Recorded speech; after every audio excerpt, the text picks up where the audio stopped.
Amis des animaux, bonjour. Aujourd'hui, je vais vous apprendre à couper les griffes de votre chat. Mais ça suffit, oui. Bon, pourquoi faire une telle chose, me direz-vous? Il est vrai qu'en principe, un chat fait ses griffes tout seul. Dans certains cas, le chat va choisir de les faire sur vos meubles, fauteuils, canapés. Je conçois bien que ça peut poser problème. D'autres chats sont par moments, susceptibles, et un coup de patte est vite parti. Là encore, avoir les griffes courtes, ça permet de limiter les dégâts. Remarquez que si le chat est déjà caractériel, s'aventurer à lui faire une manucure peut s'avérer un peu périlleux. Mais bon, c'est vous qui voyez. Enfin, avec l'âge, les griffes ont tendance à pousser plus rapidement et les vieux chats vont moins les user. Elles finissent alors par former comme un disque corné.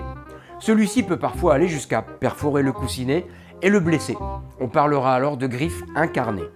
Retenons quand même que dans la plupart des cas, il n'y a pas besoin de couper les griffes de son chat. Maintenant, si vous avez une bonne raison de le faire, voici quelques conseils. La griffe se présente ainsi. Nous avons ici la troisième phalange, qui est la partie ossifiée au bout du doigt. Par-dessus celle-ci vient s'insérer une couche appelée chorion. C'est la matrice qui va produire l'épiderme, formant la partie externe. Ensuite, nous avons une couche d'épiderme non kératinisée, molle. Puis la boîte cornée, formée de cellules épidermiques kératinisées dures. Pour résumer, la partie en rose, constituée de la phalange et du chorion, c'est la partie vivante, vascularisée et innervée. La couche d'épiderme kératinisée est la partie morte. Vous l'aurez compris, couper dans la partie vivante, ça fait mal et ça saigne. Votre chat ne sera pas content et il vous laissera probablement pas recommencer. En pratique, comment fait-on? Retournons à notre schéma. À l'aide d'un coupe-griffe adapté, il faut couper la griffe de cette manière. Ainsi, on évite de blesser le pauvre petit minou. Chez les chats, il est aisé de repérer cette partie dite vivante par transparence. C'est la partie rose à la base de la griffe que l'on voit ici. À quelle fréquence faut-il faire la manucure de son chat?